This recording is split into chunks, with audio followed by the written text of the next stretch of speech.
ఆంధ్రుల చరిత్రలో మనం ఉన్నాం. ఆంధ్రుల చరిత్రలో ఆంధ్రప్రదేశ్ యొక్క విస్తీర్ణం గురించి, దాని యొక్క స్థితిగతుల గురించి ప్రీవియస్ క్లాస్లో మనం చెప్పుకోవడం అనేటువంటిది జరిగింది. ప్రధానంగా ఆంధ్రప్రదేశ్లో ఉన్నటువంటి వైవిధ్యంతో కూడుకున్నటువంటి విభిన్నమైనటువంటి ప్రాంతాల గురించి మనం తెలుసుకోవాలి.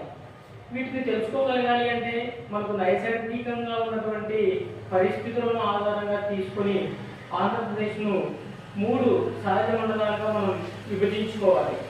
అవి ఏంటి అంటే మీరు చూడగలిగితే తూర్పు పశ్చిమ కనుమల ఒకటి, దక్కన్ పీఠభూమి లేదా పీఠభూమిగా, తూర్పు తీర మైదానం.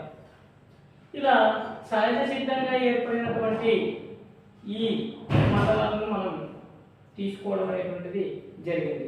ప్రధానంగా ఈ నైసర్గిక పరిస్థితులు, దాని యొక్క స్వాభావిక లక్షణాల ఆధారంగానే మనం ఈ విభజన అనేటువంటిది, కేంద్రీకరణ అనేటువంటిది చేయడం జరిగింది. మరి అందులో తూర్పు పశ్చిమ కనుమలు అంటే ఈ ప్రాంతంలో ఉన్నటువంటి ఏ ప్రాంతానికైనా కూడా తీర ప్రాంతం కానీ ఈ కనుమ ప్రాంతం కానీ వైవిధ్యంతో కూడుకున్నటువంటి కొండలు, గుట్టలు, లోయలు అనేటువంటివన్నీ కలబోస్తే ఆ ప్రాంతం సస్యశ్యామలమై ఒక అభివృద్ధికి తోడ్పడడం అనేటువంటిది జరుగుతుంది. ప్రధానంగా తీసుకుంటే ఈ తూర్పు కనుమలు, పశ్చిమ కనుమలు అనేటువంటివి కూడా మనకు ఆంధ్రప్రదేశ్ లోపలికి వ్యాపించి ఉండడం అనేటువంటిది జరిగింది. ఈ కనుమలలో అనేకమైనటువంటి లోయలు, కొండలు, గుట్టలతో ఉంది.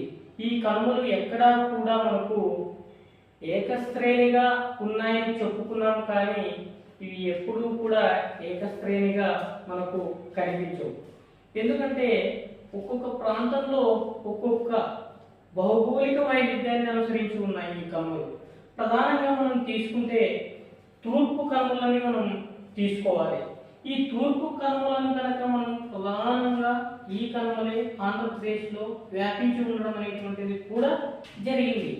మరి అనేక ప్రాంతాలలో శ్రీకాకుళాన్ని మొదలుకొని రాయలసీమలో ఉన్నటువంటి అనంతపురం వరకు కూడా విభిన్నమైనటువంటి పరిస్థితులతో, విభిన్నమైనటువంటి పేర్లతో ఈ కనుమలను మనం పిలుచుకోవడం అనేటువంటిది జరుగుతూ ఉంది.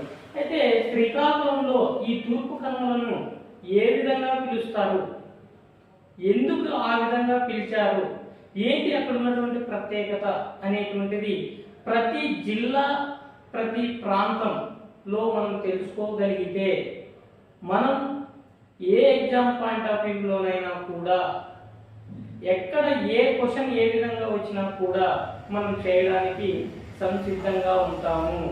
మన పరిధి కాకుండా చుట్టూ ఉన్నటువంటి పరిధిని కూడా మనం అనాలిసిస్ చేసుకోగలిగినప్పుడే మనం సివిల్ సర్వీసెస్లో కానీ, గ్రూప్ 2 సర్వీసెస్లో కానీ మనం పరిపూర్ణమైనటువంటి మార్కులు తీసుకోవడానికి ఆస్కారం ఉంటుంది. మరి లెట్స్ స్టార్ట్. మనకు తూర్పు కనుమలను శ్రీకాకుళం ప్రాంతంలో మహేంద్రగిరులుగా మనం పిలుచుకుంటున్నాం. ఈ మహేంద్రగిరులుగా పిలుచుకుంటున్నటువంటి ఈ కనుమలు ఒక్క శ్రీకాకుళం ప్రాంతంలోనే అత్యంత ఎత్తైనటువంటి దట్టమైనటువంటి అడవుల రూపంలో వ్యాపించి ఉండడం అనేటువంటిది జరిగింది. కాబట్టి ఈ మహేంద్రగిరుల పేరుతో ఉన్నటువంటి తూర్పు కనుమలు మన ఆంధ్రప్రదేశ్లో అత్యంత ఎత్తులో ఉన్నటువంటి ప్రాంతం ఏదైనా ఉంది అంటే అది శ్రీకాకుళం ప్రాంతం అనేటువంటిది మనం ఖచ్చితంగా గుర్తుపెట్టుకోవాలి. ఎగ్జామినర్ కూడా అడిగేటువంటి క్వశ్చన్ కూడా తూర్పు కనుమలు అత్యంత ఎత్తు కలిగినటువంటి ప్రాంతం ఏది అనేటువంటిది కూడా మనల్ని అడగడానికి అవకాశం ఉంది. కాబట్టి మనం శ్రీకాకుళం ప్రాంతాన్ని ఖచ్చితంగా గుర్తుపెట్టుకోవాలి. అదేవిధంగా మనం అలాగే కిందికి వస్తే మనకు మరొక ప్రాంతమే విశాఖపట్నం. మరి తూర్పు కనుమలు విశాఖపట్నం పరిసర ప్రాంతాలలో ఏ విధంగా పిలుచుకోగలుగుతున్నాం అనేటువంటిది కూడా మనం ఇక్కడ గమనించాలి. ఇక్కడ మనం బాలాకొండలుగా పిలుచుకుంటున్నాం తూర్పు కనుమలను. ఈ తూర్పు కనుమలను బాలాకొండలుగా పిలుచుకున్నటువంటి ఈ కొండల్లోనే పర్యాటక ప్రాంతమైనటువంటి మనకు ఎంతో మన కళ్ళకు రమణీయతను పంచేటువంటి సౌందర్యం కలిగినటువంటి అరకు లోయ కూడా ఈ బాలాకొండల్లో విశాఖపట్నం జిల్లా పరిధిలో ఉండడం అనేటువంటిది జరిగింది. కాబట్టి పర్యాటకంగా కూడా అభివృద్ధి చెందినటువంటి అరకు ఎంతో రమణీయతతో ఈరోజు బాలాకొండల్లో మనకు పర్యాటక రంగం యొక్క ఆదాయాన్ని కూడా మన రాష్ట్రానికి అందిస్తూ ఉంది. అదేవిధంగా మళ్ళీ మనం ఉభయ గోదావరి ప్రాంతాలకు రాగలిగాము అంటే ఈరోజు ఆంధ్రప్రదేశ్లో ఏదైనా సస్యశ్యామలమైనటువంటి ప్రాంతం ఉండి అటు రైతాంగం కానీ వాణిజ్యపరంగా కానీ ఎంతో వైవిధ్యంతో కూడుకున్నటువంటి ప్రాంతాలు ఉభయ గోదావరి జిల్లాలు.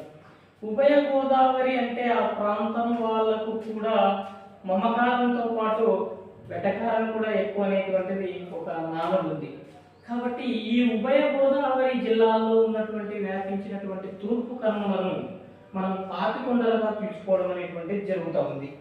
ఈ పాపికొండలు అనేటువంటివి మనోహరమైనటువంటి ప్రకృతిని అలవర్చుకొని ఈ రాజమండ్రి గోదావరి పరిసర ప్రాంతాలలో మనకు వ్యాపించి ఉండడం అనేటువంటిది జరిగింది.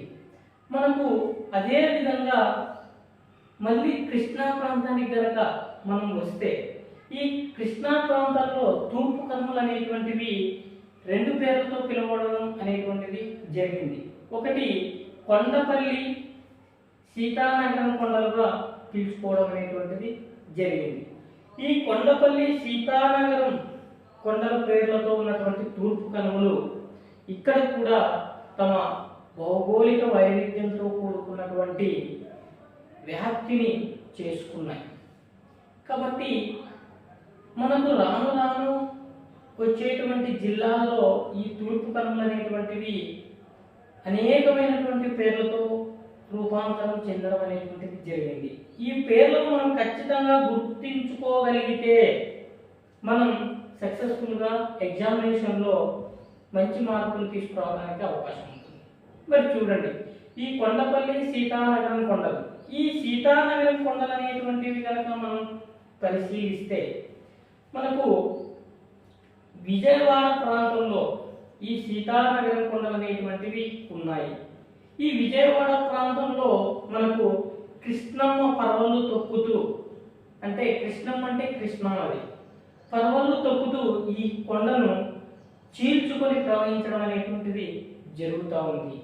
మరి మనం చూడండి, మన ఆంధ్రప్రదేశ్లో ఉన్నటువంటి గోదావరి కానీ, కృష్ణ కానీ, తుంగభద్ర కానీ ఈ నదులన్నీ కూడా పరివాహక ప్రాంతాలన్నీ కూడా సారవంతమైనటువంటి ఒండ్రు నేలను కలిగి ఉన్నాయి. అదేవిధంగా అనేకమైనటువంటి లోయలను కూడా వ్యాప్తి చేసుకున్నాయి. అంటే ఈ నదీ పరివాహక ప్రాంతాలు సారవంతమై వైవిధ్యంతో కూడుకున్నటువంటి ప్రాంతాలను ఏర్పరిచాయి అనేటువంటిది కూడా మనం గుర్తించుకోవాలి. అదేవిధంగా కృష్ణాని వదులుకొని మనం గుంటూరు ప్రాంతానికి కనుక రాగలిగితే ఇక్కడ కూడా తూర్పు కనుమలు 3 పేర్లతో పిలువబడడం అనేటువంటిది జరుగుతుంది. ఏంటి ఆ 3 పేర్లు అనేటువంటిది మనం ఒకసారి పరిశీలించగలిగితే మనకు కోటప్ప కొండ అనేటువంటిది ఆధ్యాత్మిక క్షేత్రంగా ఈరోజు మనకు విరాజిల్లుతూ ఉంది కోటప్ప కొండ. అదేవిధంగా నాగార్జున కొండ అనేటువంటిది కూడా అక్కడ వ్యాప్తి చెందడం అనేటువంటిది జరిగింది. ఈ నాగార్జున కొండ అనేటువంటి ప్రాంతాల్లో ఆనాడు జైనము బౌద్ధము విరాజిల్లి మనకు వదిలి వెళ్ళినటువంటి పురావస్తు అవశేషాలను మనకు అందిస్తున్నటువంటి ప్రాంతము నాగార్జున కొండ. ఇటు చారిత్రక ఆధారాలు అందించినటువంటి ప్రాంతం, ఒకవైపు ఆధ్యాత్మికమైనటువంటి కేంద్రాన్ని అందించినటువంటి ప్రాంతము మన గుంటూరు. ఇంకొకటి కొండవీడు.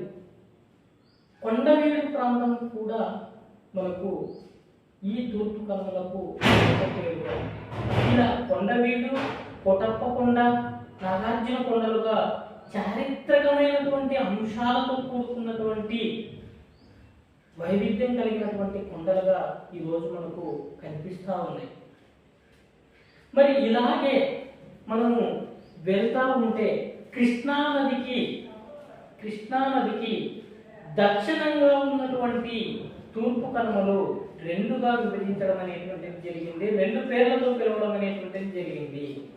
ఈ కృష్ణా నదికి దక్షిణంగా ఉన్నటువంటి ప్రాంతంలో మనం నల్లమలలు, ఎర్రమలలు అనేటువంటి పేర్లతో తూర్పు కనుమలను పిలుచుకోవడం అనేటువంటిది జరిగింది. చూడండి, తూర్పు కనుమలు అనేటువంటి ఒక్క పేరుని ఎన్ని విధాలుగా, ఎన్ని ప్రాంతాలలో ఒక్కొక్క వైవిధ్యంతో, ఒక్కొక్క పేరుతో పిలుచుకుంటున్నామో మరి ఆలోచించండి. కాబట్టి ఈ నల్లమలలు, ఎర్రమలలు అనేటువంటి ప్రాంతం అంతా కూడా కృష్ణా నదికి దక్షిణంగా ఉన్నటువంటివి. అంటే మనకు రాయలసీమ ప్రాంతము, తెలంగాణ ప్రాంతం కొంత కలుపుకొని మనం పిలుచుకోవడం అనేటువంటిది జరుగుతూ ఉంది. అయితే కర్నూలు ప్రాంతానికి మనం రాగలిగితే కర్నూలులోనే మనకు నల్లమల అనేటువంటి అడవుల పేర్లతో తూర్పు కనుమలను మనం పిలుచుకుంటూ ఉన్నాం. ఈ నల్లమల అడవులు అనేటువంటివి కర్నూలు మీదుగా అలాగే తెలంగాణలో ఉన్నటువంటి మహబూబ్ నగర్ వరకు కూడా వ్యాపించి ఉండడం అనేటువంటిది జరిగింది. మరి చూడండి, ఈ నల్లమలలు అనేటువంటి రెండు శ్రేణులు ఒక అద్భుతమైనటువంటి లోయను ఏర్పరిచాయి. ఈ తూర్పు కనుమలు రెండు శ్రేణులుగా విభజితమయ్యి నల్లమల పేరుతో ఒక అద్భుతమైనటువంటి లోయను ఏర్పరిచాయి. అదే మనకు నంద్యాల లోయ అంటాం. ఈ నంద్యాల లోయ అనేటువంటిది సారవంతమైనటువంటి నేల స్వభావాన్ని కలిగి ఉంది. మీరు కర్నూలు ప్రాంతాన్ని కనుక గమనిస్తే కర్నూలు ప్రాంతాన్ని తూర్పు ప్రాంతంగా, పశ్చిమ ప్రాంతంగా విభజిస్తే ఈనాటికి కూడా పశ్చిమ ప్రాంతంలో అనేక మంది ప్రజలు కరువు కాటకాలతో దుర్భిక్షాన్ని ఎదుర్కొంటున్నారు. ఆదోని, కౌతాలము, కోసిగి, మంత్రాలయం, ఆలూరు, పత్తికొండ, కృష్ణగిరి, తుగ్గలి లాంటి పరిసర ప్రాంతాలన్నీ కూడా అక్కడ ఉన్నటువంటి ప్రజలు ఈనాటికి కూడా వలసవాదులుగా బెంగళూరు, హైదరాబాద్, అనేక మంది ముంబై, అనేక మంది మెట్రోపాలిటన్ సిటీస్కి వెళ్ళి తమ జీవన విధానాన్ని కొనసాగిస్తూ ఉన్నారు. అంతటి దుర్భిక్షాన్ని ఎదుర్కొంటున్నటువంటి ప్రాంతము కర్నూలులో ఉన్నటువంటి పశ్చిమ ప్రాంతం. కాబట్టి అక్కడ ఉన్న వాళ్ళకి ప్రధానమైనటువంటి ఆధారం కూడా వ్యవసాయమే. మరి తూర్పు ప్రాంతం అనేటువంటిది చాలా సారవంతమైన, అక్కడ రైతాంగం చాలా వృద్ధిగా తమ పంటలను వేసుకొని వరిని అత్యధికంగా పండిస్తూ వాణిజ్యంగా చేసుకుంటూ అనార్హమైనటువంటి విషయం. మరి ఈ ప్రాంతంలోనే నంద్యాల లోయ అనేటువంటిది సారవంతమైనదిగా మీరు గుర్తించుకోవాలి. మరి అదే విధంగా మనకు కడప ప్రాంతంగానికి, మళ్ళీ నెల్లూరుకి, మన అనంతపురం ఇలాంటి ప్రాంతాలకు మనం రాగలిగితే ఇక్కడ కూడా మనం చిత్తూరు, ఈ జిల్లాలో కూడా అనేకమైనటువంటి పేర్లతో పిలుచుకుంటున్నాం. ఇప్పుడు చూడండి, ఈ నెల్లూరులో పాలకొండలుగా మనకు దర్శనమిస్తాయి తూర్పు కనుమలు.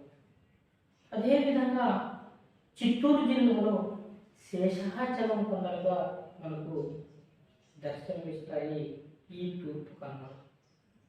మరి ఈ కొండల్లో మన నల్లమల కొండల్లో కానీ, నల్లమల అటవీ ప్రాంతంలో కానీ, మన శేషాచలం కొండల్లో కానీ అనేకమైనటువంటి శైవ క్షేత్రాలు, వైష్ణవ క్షేత్రాలు, ప్రపంచ ప్రసిద్ధి చెందినటువంటి క్షేత్రాలు ఈ శేషాచలం అడవుల్లో, నల్లమల అడవుల్లో మనకు దర్శనమిస్తూ ఉన్నాయి.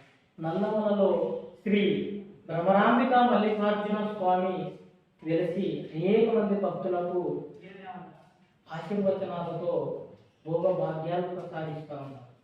మరి అదేవిధంగా శేషాచలం కొండల్లో ప్రపంచ ప్రఖ్యాతిగాంచినటువంటి మన కలియుగానికి ప్రత్యక్ష దైవమైనటువంటి శ్రీ లక్ష్మీ వెంకటేశ్వర స్వామి వెలిసి అనేక మందికి ఆపద మొక్కుల వాడుగా, అనాథ రక్షకుడుగా ఈరోజు ఆ క్షేత్రం విరాజిల్లడం అనేటువంటిది జరుగుతూ ఉంది. అంటే చూడండి, తూర్పు కన్నులు అనేటువంటివి మన రాష్ట్ర వ్యాప్తంగా ఒక్కొక్క జిల్లాలో ఒక్కొక్క విధంగా వ్యాపించి అనేకమైనటువంటి ప్రాంతాలకు మనకు మారు పేర్లతో పిలువబడడం అనేటువంటిది జరుగుతూ ఉంది. కాబట్టి మనం ఈ మారు పేర్లను గుర్తించుకోగలిగితే ఎగ్జామినేషన్ పాయింట్ ఆఫ్ వ్యూలో ఖచ్చితంగా మనకు ఉపయోగపడడం అనేటువంటిది జరుగుతుంది. కాబట్టి చరిత్రను మనం చరిత్రలాగా చదువుతూ ముందుకు వెళ్ళగలిగితే మనకు పరిపూర్ణమైనటువంటి జ్ఞానాన్ని ఆస్వాదించిన వారు అవుతాం. మనము అదే విధంగా తూర్పు కన్నులను చర్చించుకున్నాము. ఇప్పుడు పశ్చిమ కన్నులను కూడా మనం చర్చించుకోవాలి కదా. కాబట్టి ఈ పశ్చిమ కన్నులలో కూడా మనకు సహ్యాద్రి శ్రేణి అనేటువంటిది ఒకటి ఉంది. ఈ సహ్యాద్రి శ్రేణి అనేటువంటిది అజంతా శ్రేణితో విడివడి మనకు ఆదిలాబాద్ ప్రాంతంలోనికి వ్యాపించి ఉండడం అనేటువంటిది జరిగింది. ఈ ఆదిలాబాద్ ప్రాంతంలోనికి వ్యాపించడం వల్ల ఇక్కడ ఉన్నటువంటి కొండలను గుట్టలను మనం మరొక పేరుతో పిలుచుకోవడం అనేటువంటిది జరిగింది. ఈ పశ్చిమ కనుమలు మనకు ప్రధానంగా తెలంగాణ ప్రాంతంలో సహ్యాద్రి శ్రేణి రూపంలో కనిపిస్తాయి. ఈ కనుమలను కూడా వివిధ పేర్లతో పిలవడం అనేటువంటిది జరిగింది. ముఖ్యంగా హైదరాబాద్లో చూసుకుంటే మనం పశ్చిమ కనుమలను నిర్మల్ గుట్టలుగా పిలుచుకోవడం అనేటువంటిది జరుగుతూ ఉంది.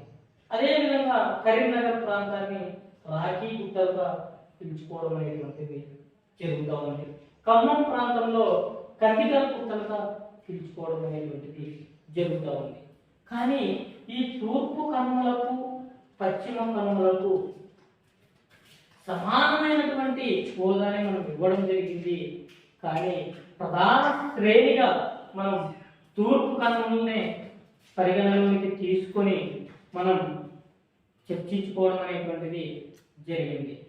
కాబట్టి మళ్ళీ